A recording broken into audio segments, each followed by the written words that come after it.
just a few other. Can I say something really quick, Sure, though? go ahead. Like, you know what makes it so much, like, funnier, though? It's the fact that, like, at first, women were just like, oh, I picked the bear. But then it was, like, the men that were like, oh, she picked the bear over me? She rather be in... No. And, like, then they started, like, talking about how they want to get, like, really violent with these women who are picking the bear. And it's like... It's like proving the point. Like, that's why she didn't want to pick the bear. So this is one of the worst coping straw men that I've ever heard. What men are out there saying how much they want to be violent with women who pick the bear? It's all over Twitter. It's not all over. Can you show me a single tweet of men being threatening towards women because they would pick the bear? A single one? How are you going to ask me to show you something when you guys took my phone? Yeah, okay, I can go to your Twitter. What is your Twitter handle? I'll take a look right now. There's actually men there who are saying that they're going to be violent with you because you picked the bear? I didn't retweet this, but you can go on my Twitter if you'd like, whichever way, but it's all over my timeline, yeah. And men are saying on your timeline that they want to hurt you because you picked the bear. Not me. They're responding to women online who are saying they picked the bear, saying like, oh my God, like, see, this is why we fucking hate you. Like... That's not saying that they want to hurt them. No, they are. Because just search that's it not up. saying that Just they search want to it hurt up them if you'd because they like. picked the bear. Fact check me. Fact check me. Do you think it's wrong for men to be upset by women's answers that they'd rather be in the woods with a bear than with a man? I don't think it's wrong to be upset, but like if you're gonna get upset and then start getting violent, why do you think men are upset by it? Why do you think? I feel like the men that are upset are the ones that like place themselves in that shoe of like, I wouldn't do that. But I feel like the man who knows that he wouldn't do that wouldn't even get upset. Like they wouldn't care about this whole issue. Like you don't see a high value man talking about this discourse, really. Oh, okay, let me ask you a question. So if a woman... You don't see millionaires talking about this discourse? You don't see men who are high-level elite athletes who talk about this? You don't see, for instance, bodybuilders who have sent out tweets about this because that's all over Twitter. Would you like me to give you some examples? Of men entertaining this whole discourse with more than a laugh? Yeah, I love it. Yeah, with more than a laugh, where they say, "Hey, this seems like it's mass delusion." What do they say? So oh that's what they're. Hang on, I'm trying to answer your question. Calm down. What they're trying to point to is that there's a mass delusion which is going on, and that women have become so far removed from nature, the natural order of things, that they believe that due to the pampering that they have in modernity, that they would actually make this choice. But when presented with that actual choice, we don't actually believe that they would. We think that they're basically full of shit.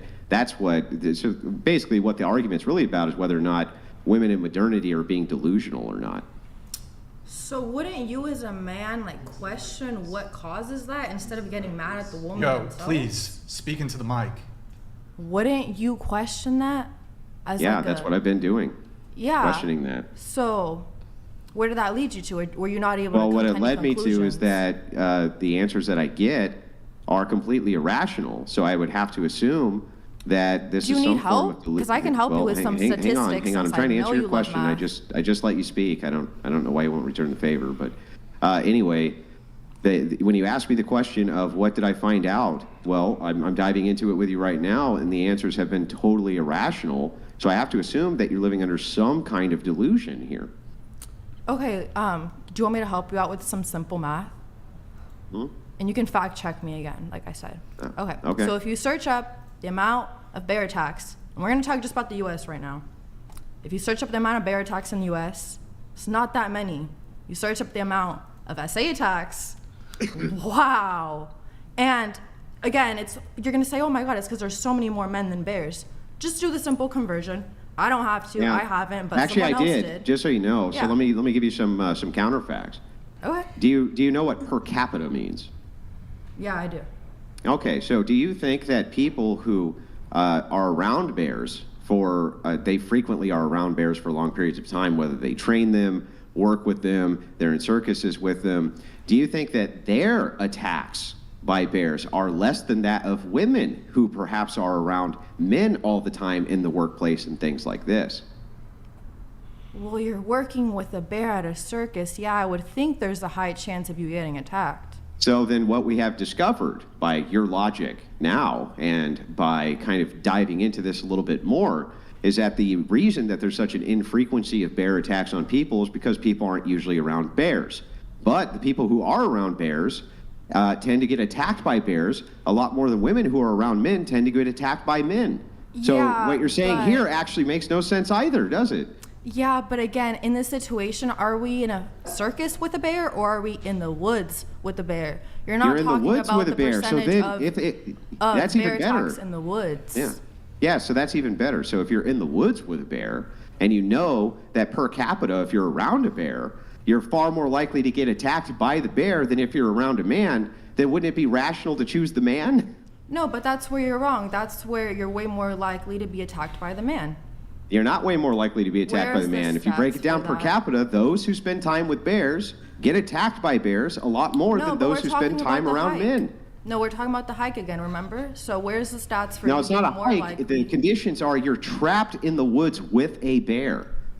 So you're around the bear. You're in the bear's territory. You're around it. You will cross just like you would be if you're in a circus, just like you would be in these situations. You still choose the bear. That seems highly irrational to me. Of training a bear at a circus, you cannot compare those two stats. You can't compare stats like that. Listen, here's the comparison. The comparison is to say that there's lots and lots and lots of women who are around lots and lots and lots of men. You agree that that's true, right? Yes. Because of those conditions, because they're around them so much, the chances become significantly increased that there could be an attack on a woman by a man. However, the infrequency of the amount of times that people engage with bears is very low. So of course, bears and their attacks are going to be far lower than that of men on women. However, if you take it per capita and you look at how many people are around bears in some type of capacity, you find out, oops, you are very likely to get attacked by a bear in some significant way if you're around them, just like if you're around men. That's why that exists that way. Yeah, but your point is so irrelevant when you're considering the fact that your examples are you being in an unnatural situation with a bear. You at a circus, training a bear, having a bear as a pet, whatever it is that your example is not the same thing as it doesn't. Being hold on, in it doesn't even have habitat. to be. It doesn't even have to be this circus scenario. That's when what he's you saying mentioned. per capita, it can also be viewed as per encounter.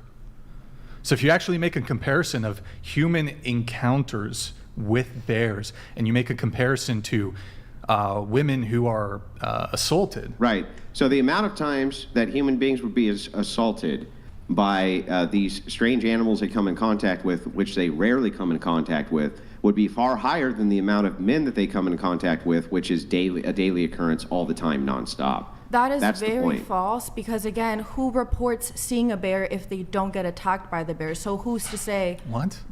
He's saying the stats of just encountering a bear, you get attacked, right? Who's going to have I'm sorry, when you're talking about about SA statistics, don't most SAs go unreported?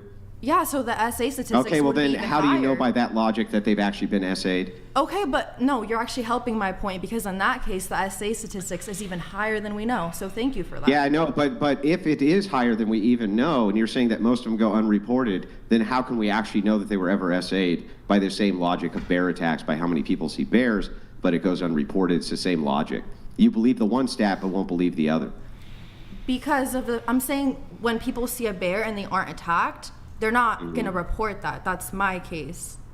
Yeah, but I'm saying that women who have not been SA'd, that would be the same logic in reverse, though, and you believe it, right? But then you're telling me that there's a stat of when people encountered the bear versus when they got attacked, and I'm saying that doesn't really count because of the fact that they're not reporting all the encounters of bears when they're not attacked. Do you get my point or no? Well, I don't, but let us just grant it for a second, just for the sake of argument. It still wouldn't matter.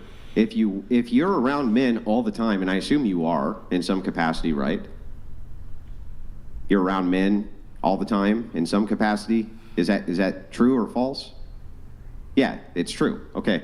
And most of those men, almost none of those men try to assault you, right? Maybe some do, but most, the overwhelming majority, probably do not, right? Yeah, so if that's the case, then we can apply this to the more time that you spend with random men, the more likely it is that you're going to get assaulted. We would have to do the same thing with bears. The more time you spend around random bears, the more chance you get assaulted. Which one do you think will assault you quicker? The random bears you spend more time with or the men? That's the question. The bear. The bear, exactly. So it's actually irrational for you to say that you would rather be stuck in a forest with a bear. Again, you know what's so rational? The fact that there's been how many women who have gone and gave you how much time explaining all this, and you still didn't get the point. What's the point? I'm not gonna go ahead and like spend all this time. Well, I just want to let you know he tried to move it on, but you brought it back to this. That's why we're in this engagement again. You actually said, "Can I speak to this again?" And that's why we're back to it again. That's true. We were still on the bear. I just went back to my point. We never left the bear. Right. And then I responded to your point, but you brought the conversation back, not me. We never left the bear situation. So I just continued. Yeah, but he's responding to you. Yeah. And was I supposed to stop responding and just sit back? Well, no. He said, I would like to move the conversation on, and you were like, but wait, can I just make one more point? Which is fine, but then if you bring it back to this, of course we're going to argue about it again. Yeah, valid. I was